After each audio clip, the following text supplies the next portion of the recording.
Golden State Media Concepts bring you Book Review Podcast, a haven for bookworms of all ages and the widest genres, from mystery to memoirs, romance to comedy, fantasy to sci-fi. If you love to read, this is a podcast for you. It's the Golden State Media Concepts Book Review Podcast.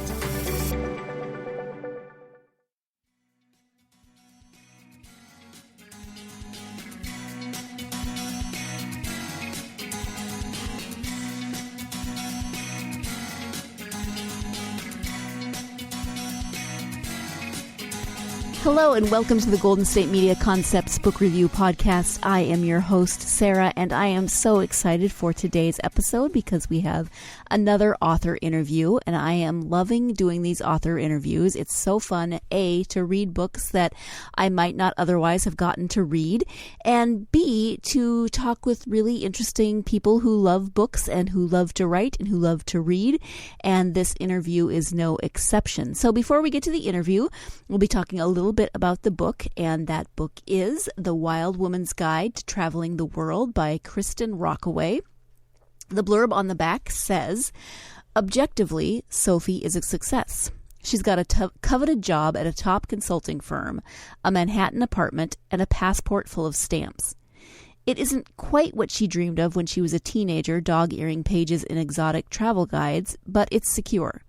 Then her best friend bails just hours after they arrive in Hong Kong for a girls' trip, and Sophie falls for Carson, a free-spirited, globe-trotting artist. He begs her to join him on his haphazard journey, but she chooses responsibility and her 5-year plan. Back in New York, that plan feels less and less appealing. As Sophie recalls the dreams she suppressed, the brief international jaunts she sneaks in between business trips no longer feel like enough. Carson isn't ready to let her go either, but as they try to figure out their relationship, Sophie realizes she may have to pursue her passions with or without him. So this is a really fun book. It actually comes out on June 6th, so it comes out next Tuesday.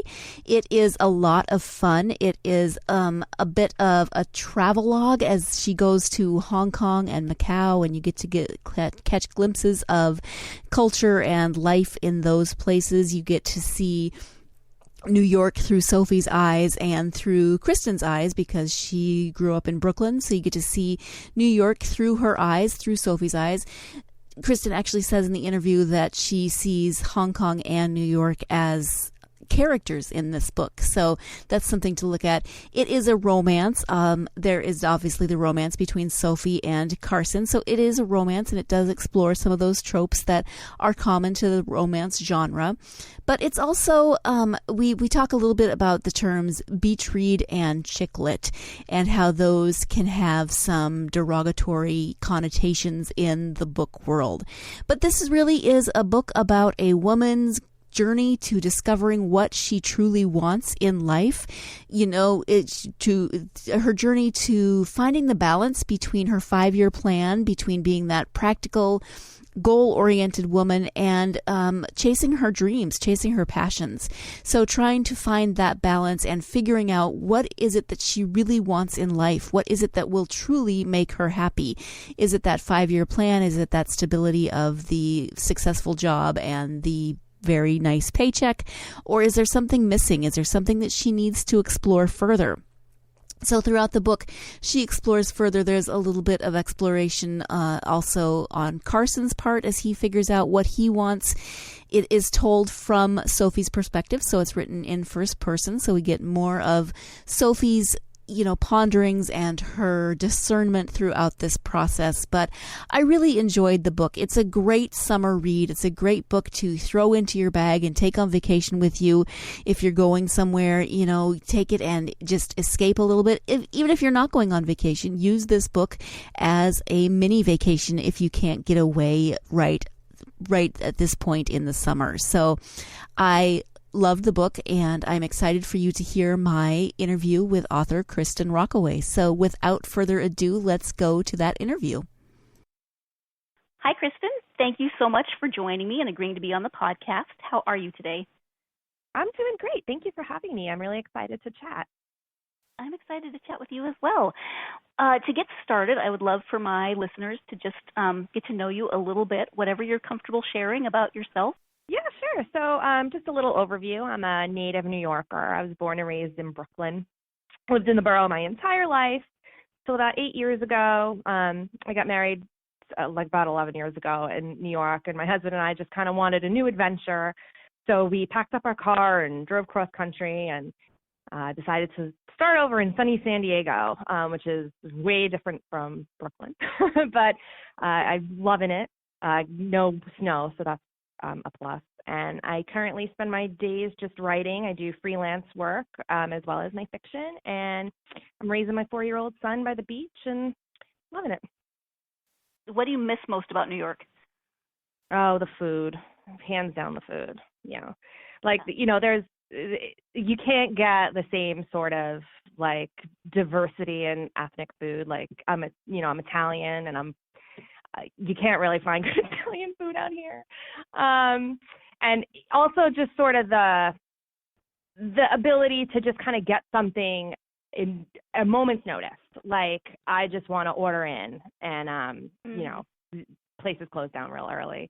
I also kind of miss the culture, and just there's something going on every night, like every day in New York. And here you just kind of have to look a little bit harder to find it. But at the same token, like I love the sort of slowed down pace of life, We'll talk a little bit about your writing now. Is writing something you've always wanted to do? When did you begin writing? Oh, yeah. I've wanted to be a writer for as long as I can remember. It was kind of like my when I grow up dream, like when I grow up, I'm going to be a writer from when I was little, as I can remember.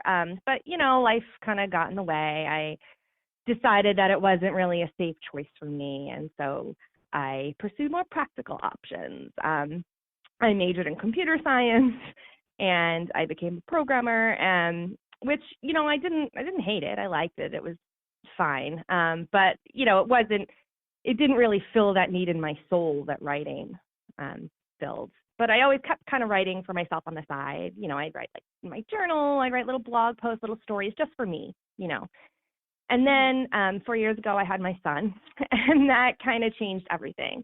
Because anyone who has a kid kind of knows that you just don't have time. If you're working full time and you have a child, like there's just no room to kind of pursue the things you love on the side. There's just no free time. So I really didn't have much time to write.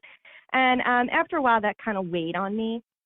And when my son was 18 months old, I decided to quit my job. I was like, I'm just going to take 6 months off and devote it to my writing. It was kind of for my mental health too. And that was 2.5 years ago, and I never went back, and now I've got a book out in the world. That's awesome. About that book out in the world, so it's The Wild Woman's Guide to Traveling the World, which is a very fun mouthful of a title. Do you want to, let's talk a little bit about that. Give us a brief synopsis of the story. Yeah, sure. So it's about Sopie Bruno. She's this 20-something career girl living in New York City. She's an overachiever. She's a planner. She's got her life perfectly ordered. Like, she's got it all figured out. She's going to get her MBA, and she's going to work her way up the corporate ladder. And she has this passion for traveling the world. But, she's had some things happen to her in her life where she really craves stability. So she takes this job as a traveling IT consultant because to her, she feels like that's the best of both worlds. Like, she gets her big paycheck, she gets her steady employment, she can, get this plan for her life that she wants or that she thinks she wants, but she still gets to travel because she travels a lot for work. The travel's not on her terms, and she only gets to kind of steal moments here and there to explore when she's on these business trips, but it's secure. And she's also like kind of really doesn't like her job, but she's like, you know what, it's fine, it's safe, and I still get to travel.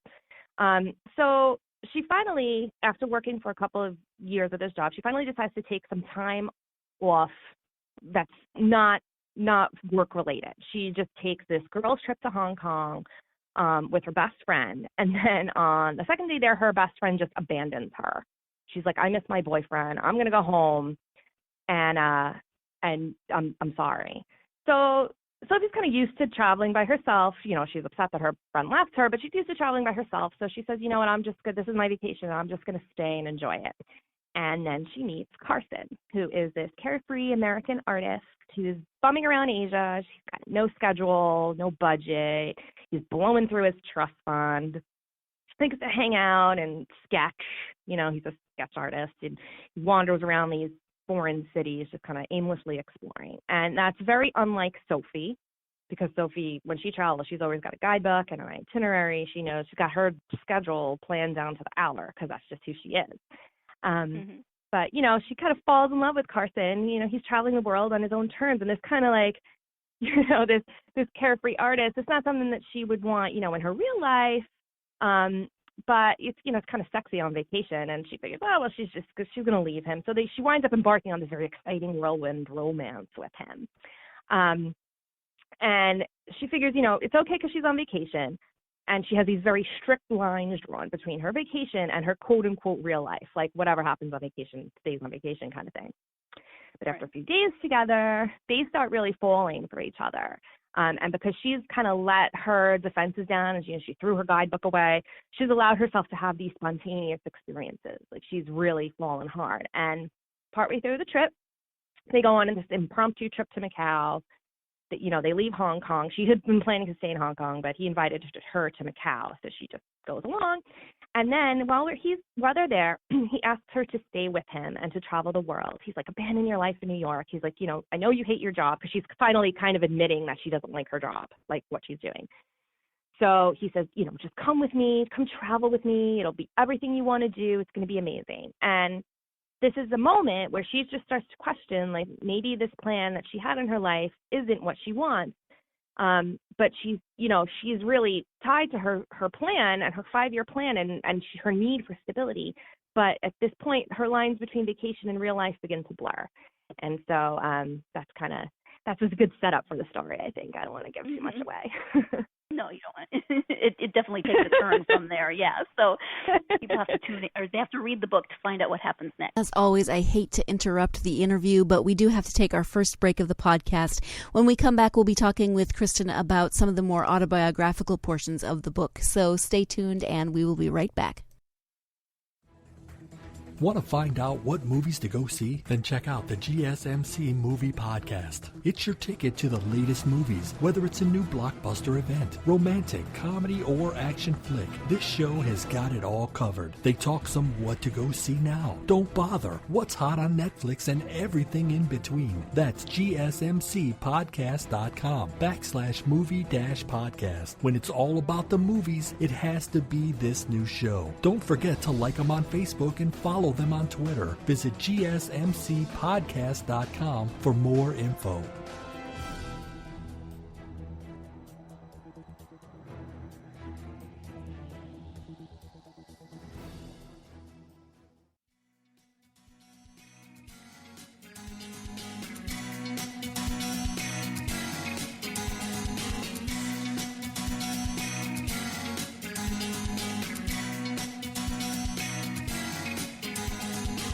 Welcome back to the Golden State Media Concepts Book Review Podcast. We are talking in this episode with author Kristin Rockaway, author of The Wild Woman's Guide to Traveling the World. And as I mentioned before the break, we're going to start talking a little bit about some of the more autobiographical elements of the book. So let's get back to the interview. So I know that from doing a little bit of reading that there's some autobiographical elements in this story. I mean, for instance, Sophie works, at least when she's not traveling, she works in New York, and you are from the New York area. Is there anything else autobiographical in the book? Well, there's a lot that's autobiographical. I mean, the whole notion of, needing stability and like putting off your passion for this, this plan and this safety, that's kind of my life. Like, I kind of put aside writing to be this, computer programming. It's pretty safe and pretty stable and pretty lucrative. So I really faced a lot of these same struggles that Sophie faced in her life with regard to like doing what you love versus doing what's like right, and like the need to please other people and versus following your dreams. But on a more specific note, there is something very real world that inspired the first the first scene in this book, which is that I was abandoned on a vacation by Oh no. one of my girlfriends. Yes, when I was Sophie's age, when I was 24, I went to Spain on a girls' trip with a friend, and she just missed her. Like I remember us going down the runway on JFK, like headed to Madrid, and she was telling me like, I don't know if I'm going to be able to last all 10 days because I really miss my boyfriend. And I'm like, oh God. And then we got there, and like as soon as we got there, she booked us plane ticket home. Oh no. It wound up being fine. I had a great time. I traveled by myself. I was kind of part of like a loose tour group sort of. So it wound up being fun, and I met people and had a great time. But that was sort of the inspiration for the inciting incident of this book. Mm-hmm. Wow. So, did you have an adventure like Sophie had, or was yours a little less? I did have a romance, but it was nothing like what happened with Sophie. It was very much there were some lines, very strict lines drawn between real life and vacation there. So right. I'll leave it at that. I'm not gonna pry. Yeah. So the book is fun. I use the term beach reading, not as kind of, some people take that as a little bit of a derogatory term, but for me, I use it as something really fun to read on vacation, because this is, that to me would be just a great, like, it's one of those lose yourself in the adventure book. Oh, I mean, I love the term beach read. I don't think that it's derogatory at all. I think it's good. That was my goal in all of this, to write this sort of quick bit of escapism, there's so much going on in the world right now. Like, there's a lot that's weighing on everybody really heavily. And it's nice to just lose yourself in a fictional story that transports you to another place. I really feel like the cities of Hong Kong and New York are characters in this book in a way. And my goal is to, if I did my job correctly, that if you're reading this book, you'll feel like you're there. You're with Sophie and Carson on Victoria Peak, looking out at the beautiful view, of Hong Kong, or you're, walking the streets of New York with Sophie. I also think that it's not so much like, we do read stories to escape, but there's this fantastic writing coach. She's written a couple of wonderful books. Her name is Lisa Cron, and I've gone to a couple of her workshops and read both of her books, Story Genius and Wired for Story. She's amazing. And she kind of talks about the brain science behind story, right? And she kind of argues that we don't really turn to story. I think she says we don't turn to story to escape reality. We turn to it to navigate reality. And I think that you could say, like, okay, well, this is, it's a lighthearted story, and it's in some ways it's kind of unrealistic, right? Because it's so it's like this idealistic, fun thing. But in a way, I feel like I would love for this to get people thinking too, and just feel a little inspired. Maybe ask yourself, what have you been doing in your life? How do you define success? Maybe I'm not advocating for anyone to like chuck it all, abandon your life. You want to be responsible here, but I think there's some room for just every once in a while. It's good to stop and reevaluate and think about why you're doing what you're doing, as opposed to just operating on autopilot. Being intentional and thinking about what you really want from your life, and if what you're doing is making you happy and getting you to a place where you want to be. That's a really good point, because it's not just Sophie who has that moment. There are other characters in the book who, to various degrees, go through that and kind of reevaluate some things and make those choices. Yeah, exactly. Carson too. I feel like they're kind of on this journey together. They're total opposites, but it's kind of a romance trope, right? Like, the opposites attract, and they find what they need in each other. They challenge each other's assumptions about their life. I read on the back of the book that it's compared to the writings of Sophie Kinsella, as well as, it said if you love Sophie Kinsella and you love The Devil Wears Prada, then you should read this book. is that an author in a book that you've read that you've enjoyed, or were you shooting for something along those lines, or was it just? Yeah, I mean, I was thrilled. Like, those were my publishers' comparables that they came up with, and I was like, oh, that makes me feel really good because they're amazing. Yeah. Sophie is one of my favorite authors. I think she does romantic comedy like no other. Her voice is incredible. Mm-hmm. You could read a page, like a random page, and know that it's her. I think that's author goals right there, having that strong of a voice. And she talk about escapism. I mean, you can just escape into one of her books and just you just have a smile on your face. But it's light reading in that it makes you feel good, but it also makes you think too as well. All of the heroines are going through some transformative point in their lives where they're forced to face something. They're on the verge of something, right? I think that's kind of a description of, right, like chick lit. Chick lit it's always been my favorite genre, and I know that's a bit of a controversial term in the same sense that beach read is, right? Because some people use it derisively, and it's also it's kind of fallen out of favor in some sense in publishing. But it's still around. They just don't use that term as much, and I actually find the term chick lit to be kind of empowering because it describes, this fun, smart story. These women who are smart and exploring themselves, and they're exploring how they change through their career, through romance, through friendships, through the shifting roles within their families, So I really aspired to be be in chick lit. So I'm very happy to be kind of categorized in that genre. I agree, and I appreciate your take on it, because I think when people sometimes throw out that term chick lit, it's just like it's about just women's lives, and they say it like that, like women's lives are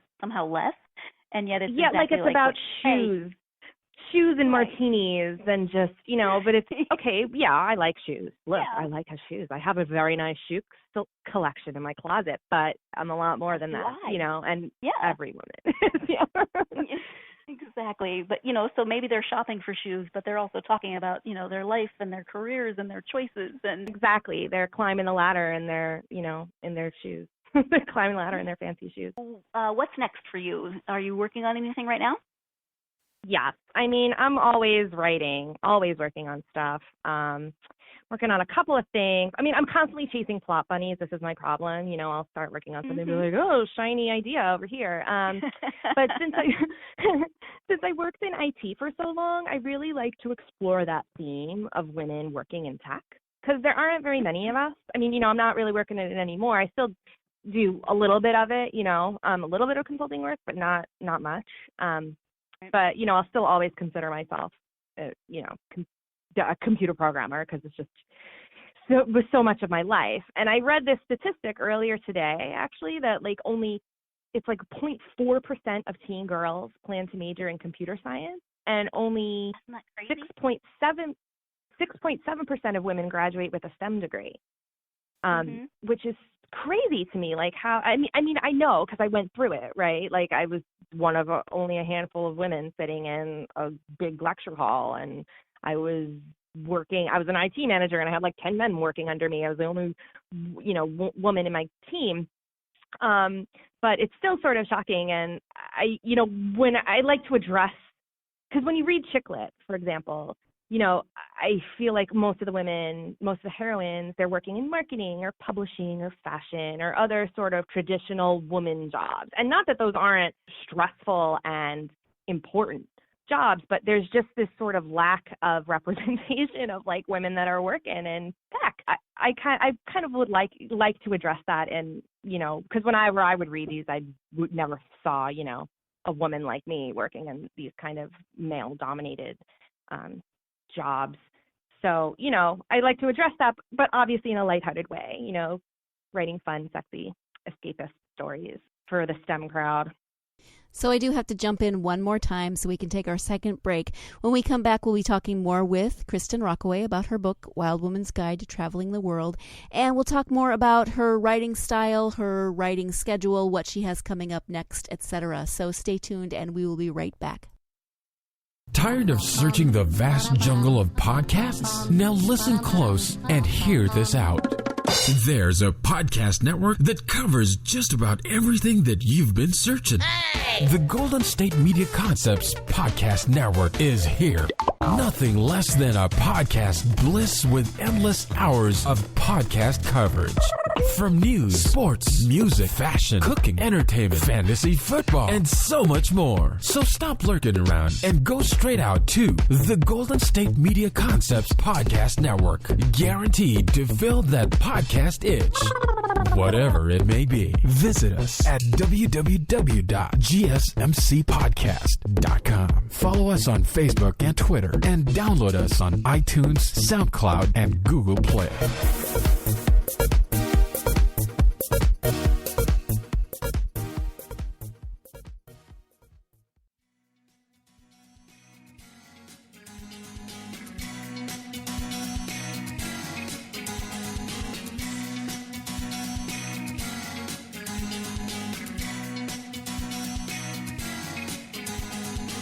Welcome back to the Golden State Media Concepts Book Review Podcast. We are speaking with author Kristin Rockaway, and as we conclude this episode, we'll be talking more about Kristin's writing style, her writing schedule, her favorite authors and genres, etc. So let's get back to the interview.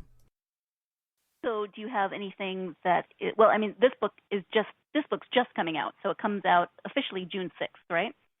Yeah. Mm-hmm. Few So, short days. Yeah, that's so exciting. Do you have anything planned for the launch or anything? Yeah, so next week I'm actually reading on my launch day, on release day at Warwick's, which is like the oldest independent bookshop in San Diego. Like, I can't believe I'm reading there. I'm really excited. So we're doing a signing, and then a couple of days later I'm having a launch party at a local travel agency, Carefree Vacations. That'll be fun. If anyone's in San Diego, come on down.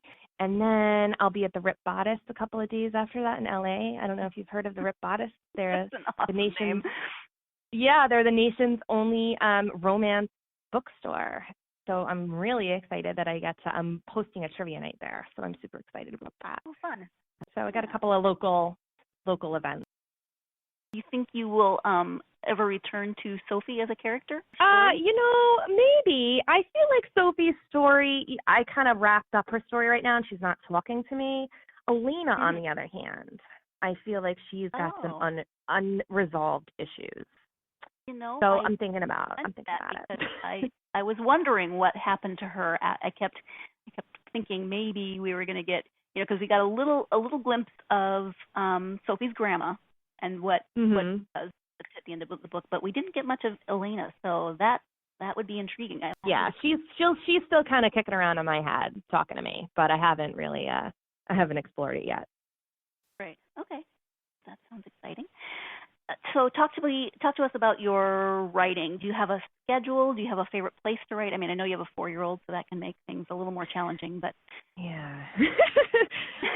So I have an office at home. I mostly work at home. I have a co-working space that I work at sometimes when, my son's at home and I can't get anything done. So I tend to just work in my office, and I've sort of trained my mind that, like, when I sit in that chair, it's writing mode, so that's it's almost like this instant response. And I try to keep to a schedule, but, obviously with a family, that can be super tough. So I really try to focus on being flexible, because before I would try to be very rigid about it, and when it didn't work out, then I would just fall apart and be like, oh God, I can never, I'm never going to be able to stick to this plan. And I would just get very upset. So I just try to stay flexible. I'm not one of these people that can write, like, first get up at 4 a.m. and write. I've tried that too, but I'm not a morning person. I can't function until I've had like 2 cups of coffee. And then my body just sort of shuts down at 10 p.m. So I'm not a night owl either. So I really have to get my work done during the day. So when my son is at school, I try and just cram most everything into those daylight hours when he's not around. Does he ever inspire your writing in any ways? Not really. I tend to write about, like, the single woman. I haven't really been inspired to write about any kind of family, drama yet, or family even stuff, but maybe eventually one day I will. Switching from writing to reading, do you have favorite genres or authors?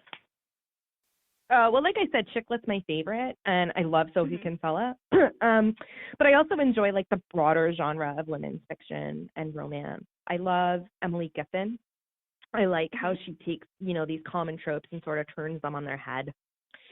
I like Karma Brown, and she just had a book come out, I think 2 days ago in this moment. But I love Come Away With Me. Her debut was amazing. It was about a sort of a travel story as well. Carrie Lonsdale. She's a blurb in the front of your book, right? Yes, she does. And I can't believe that she blurred my book. It was just like a dream come true, like Karma Brown. That's awesome. My book. Yeah, Carrie Lonsdale as well. She blurred my book. It was another like dream that like she blurbed it. I love. I have. There's a debut. Like I'm part of a debut group this year. Some other authors who are debuting this year. We just kind of all get together and offer each other moral support and answer each other's questions. And there's a debut author in my group, Marianne Marlowe, who wrote Some Kind of Magic. That book was amazing. Like a romance kind of chick lady book. And then I also really like some historical romance, which I'm not much of a historical fiction reader, but there are some historical romance authors like Tessa Dare. Oh, I love Tessa Dare and Sarah McLean. Yeah, I mean, I could go on forever about reading. I could too. I totally understand. Yeah. Kind of a topic that came up last week when I was speaking with Jasmine Silvera. We talked about what she reads with her 2-year-old. So is there anything that you read with your 4-year-old that you love or hate? You used to read over and over. Oh, well, so my son is obsessed with trucks and trains and essentially like anything with like 2 to 4 wheels and a motor. So whenever we go to the library, there's like a bin of books toward the front, with different themes, and there's a themed things that go section. And so whenever we go, he just runs straight for that and pulls out basically every book. So I know more about like construction vehicles and trains and airplanes, and I know so much about this. Like we'll be at a construction site and I'll be like, oh no, that's not an excavator, that is a backhoe. Like I know all the differences between them. So I'm feeling like this is like taking up so much space in my brain. I need to write a book where the hero or the heroine, like one of them is like a construction site worker, because I need to use this knowledge. As we are wrapping up a little bit, is there anything else that you would like people to know about you or your books or anything coming up? I was just kind of going to talk about how I like, that we live in like this sort of troubling time, and my book offers this temporary escape. And, if you're looking for a laugh and a positive sort of uplifting story, then this is for you. Just take a few minutes out of your real world to just sort of indulge in a little escapism, and hopefully find a little inspiration. I'd love for people to take away from this book that, they're inspired to maybe follow their dreams or abandon some plans that they've had. And, because life can take an unexpected turn when you least expect it. Something unexpected can happen, even when everything looks sort of bleak. I hope everybody likes it. Well, everyone should go and pick it up because it is a fabulous summer read. I know you're on social media. Do you want to tell people where they can find you and follow you? Yeah, absolutely. I'm probably most active on Twitter or on Instagram. I'm not much of a picture taker, but I'm getting the hang of it with Instagram. I'll find things like, oh, that's Instagrammable. So I'm getting more active there. And it's my handles are just Kristin Rockaway, Kristin. I have my website at KristinRockaway.com. You can sign up for my newsletter and keep on top of any, I barely send it out, but, I have these things coming up next week. I'll let you know about them. And then there's some stuff later on in the summer. I'll be attending a couple of festivals and conferences. So sign up there. And yeah, and I love to get mail. I love to get mail from readers, and, I love to attend, book clubs. I'll even Skype into your book club. So send me an email. My email is on my website, but it's also Kristin at KristinRockaway.com, and I'd be happy to talk. Yeah, and there's actually a reader's guide at the end of this book. Yes, there is. And you can access that on my website as well. Oh, okay. Did you contribute to that, or was that your publisher who put that Oh, together? I did. Yeah, no, I wrote that. I didn't realize that, like, a lot of times you're just writing your own reading group guide. That was things I've learned in the publishing, right? Like, I wrote those all myself. I think we've pretty much covered everything, unless there's something that you can think of. That's it. Thank you so much, Sarah, for having me. Well, thank you so much for joining me. I really appreciate it. I loved the book, and I'm looking forward to seeing what you come up with next. And, no rush, no pressure. But yeah, me too. I'd like to see what I come up with next too. I mean, this one's not even out yet, and I'm like, come on, what are you going to do next? So again, the book, Wild Woman's Guide to Traveling the World, comes out June 6th. So you should definitely check it out. And if you're in the San Diego area, you should go and meet Kristin and maybe get a signed copy of the book. Yeah, absolutely. Thank you again. I really appreciate it. Thanks again. Once again, I want to thank author Kristin Rockaway, author of The Wild Woman's Guide to Traveling the World, for joining me today for this conversation. I really enjoyed the book, as I said, and I really enjoyed speaking with Kristin. She is fun, as you can hear. She is engaging, and the book is the same. So I highly recommend that you go out and pick it up, The Wild Woman's Guide to Traveling the World. If you're in the San Diego area next week, the book comes out, and Kristin will be at those locations that she mentioned during the interview, so you can go hear her read, get a signed copy, etc. As always, I want to thank you so much for joining me. I hope you'll join me again next week when we will be talking about some more of my favorite authors from childhood. Reading this book and speaking with Kristin today made me think, of course, about New York, and one of my favorite books that is set in New York, and that is a book by author E.L. Konigsberg. So I hope you'll join me as we discuss author E.L. Konigsberg and some of her books that were favorites of mine as a child. As always, you can find all of our podcasts at www.gsmcpodcast.com. You can download those podcasts on iTunes, SoundCloud, Stitcher, any of the apps that you use for your mobile devices. And in addition to following Kristin on social media, you could follow us on social media. We're on Twitter, Tumblr, Instagram, and Facebook, GSMC Book Review. I would love to hear your thoughts. I would love to hear your favorite authors, your favorite genres, etc. So come find me on social media and leave me a comment. Again, thank you so much for joining me. Join me again next week. I hope you'll join me again next week. But in the meantime, what I really hope is that you will go get yourself lost in a good book. Thank you. You've been listening to the Golden State Media Concepts Book Review Podcast, part of the Golden State Media Concepts Podcast Network.